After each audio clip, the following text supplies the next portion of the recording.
C'est avec plaisir que nous parlons de ce qui s'est fait pendant l'année 2015, parce qu'il y a eu quand même des avancées dans le secteur de la santé et de l'action sociale.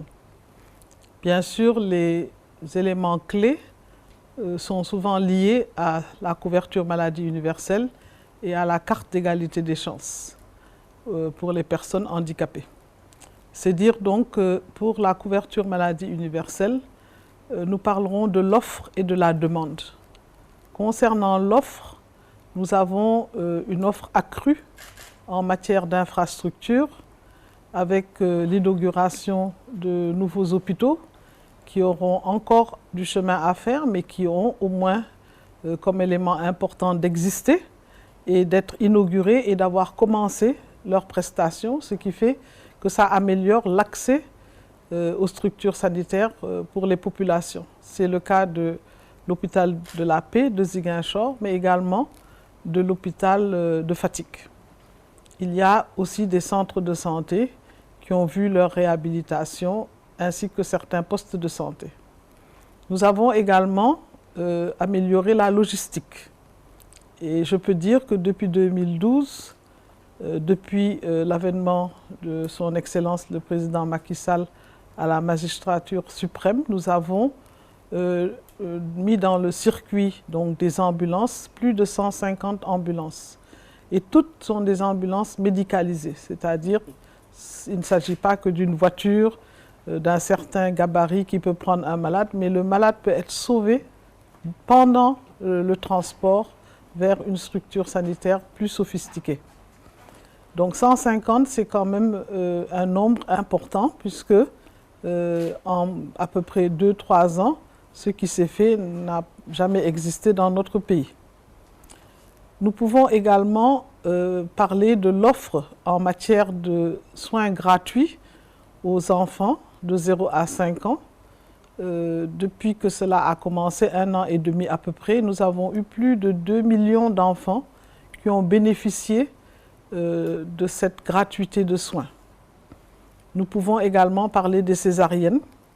En mi-2015, nous avions déjà atteint nos objectifs. C'est dire vraiment que de ce côté-là aussi, c'est un apport réel aux femmes et un appui pour sauver leur vie et sauver la vie de leurs enfants. Nous avons également, bien sûr, la dialyse, qui est également gratuite. Il y a plus de 3,5 milliards mis à la disposition des patients pour pouvoir avoir une dialyse gratuitement. Mais là aussi, vous me direz que tous les malades ne sont pas pris en charge puisqu'il y a encore une liste de personnes qui attendent ou des personnes qui sont obligées d'aller dans le privé. Mais c'est là aussi quelque chose d'important pour 2015. Concernant la demande, il y a eu vraiment la création de l'Agence de la couverture maladie universelle qui a eu à aller sur le terrain, à mobiliser énormément de départements. Tous les départements ont été visités. Les mutuelles de santé se sont consolidées et se multiplient. C'est dire que les personnes adhèrent à la couverture maladie universelle. Ça, c'est peut-être déjà un premier bilan. Pour la carte d'égalité des chances, puisque le lancement s'est fait cette année avec Monsieur le Président de la République, cela permet à des personnes handicapées de pouvoir avoir pour l'instant accès à des soins gratuits dans les structures, mais également à un appui spécifique avec les rampes, avec le fait que ces personnes vont moins faire la queue, etc. Nous avons plus de 6500 personnes qui ont déjà été enrôlées. Nous allons accélérer, il y a un plan d'accélération avec des centres dans les régions pour pouvoir atteindre les 50 000 personnes handicapées que nous voulons atteindre d'ici 2017. Je voudrais parler aussi d'un autre acquis qui me semble important, de progrès cette année. C'est par rapport à la lutte contre la mortalité maternelle et infantile, puisque nous avons au niveau de la mortalité maternelle des programmes notamment le programme de planification familiale avec notre slogan Moytu Neef et toute la campagne qu'il y a autour. Mais également, nous avons lancé récemment une campagne pour l'allaitement maternel exclusif jusqu'à 6 mois. Donc cela permettra bien sûr d'améliorer la survie des enfants, alors que la planification familiale, en permettant à la femme de se reposer entre 2 grossesses, permettra de diminuer aussi la mortalité maternelle. Donc voilà quelques éléments que je pense pouvoir partager comme éléments de progrès, sans être exhaustive, mais je voudrais aussi parler des acquis qu'il y a eu au plan législatif. Nous sommes en train de travailler sur les décrets d'application de la loi anti-tabac.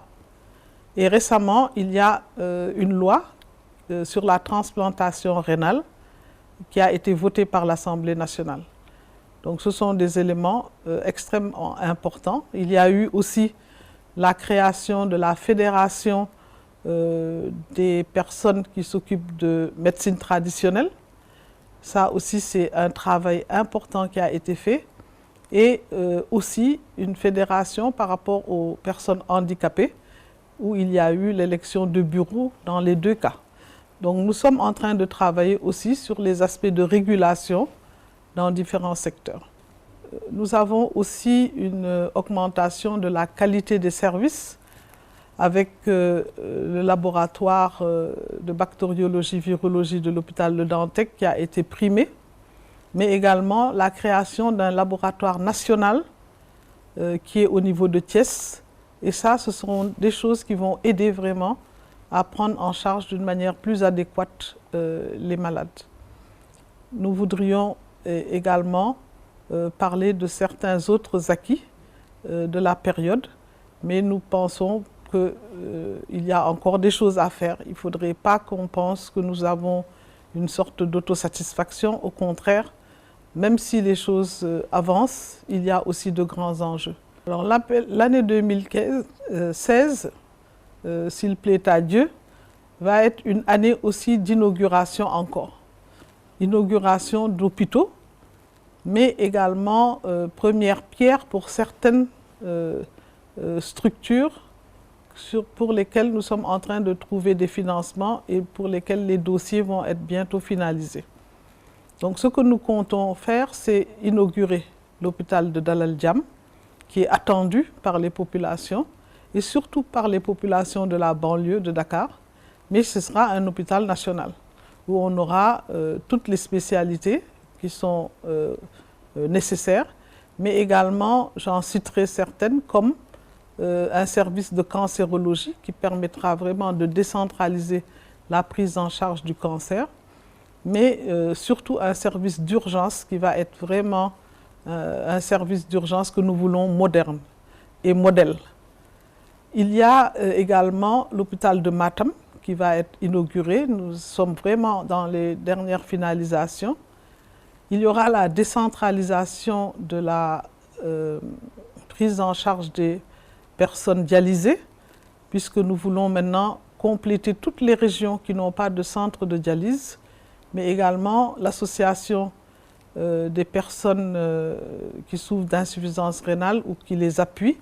Cette association ACHIR a aussi un siège où il y a aussi un centre de dialyse. Ce centre sera sans doute inauguré pour nous aussi pour 2016. Nous aurons des structures moins importantes, mais qui sont importantes pour les régions et pour les zones. Il s'agit par exemple de Goudomp, de Samine, qui sont des centres de santé qui vont être finalisés. Nous avons des perspectives de finalisation aussi du centre de cardiologie, de chirurgie plutôt cardiaque au niveau de l'hôpital de Fann, avec l'appui vraiment de partenaires internationaux.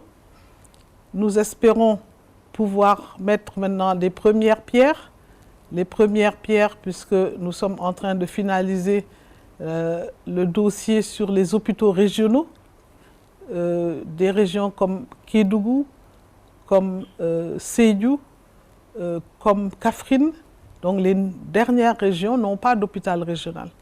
Et cela fait partie vraiment des financements qui sont en train d'être vraiment cherchés.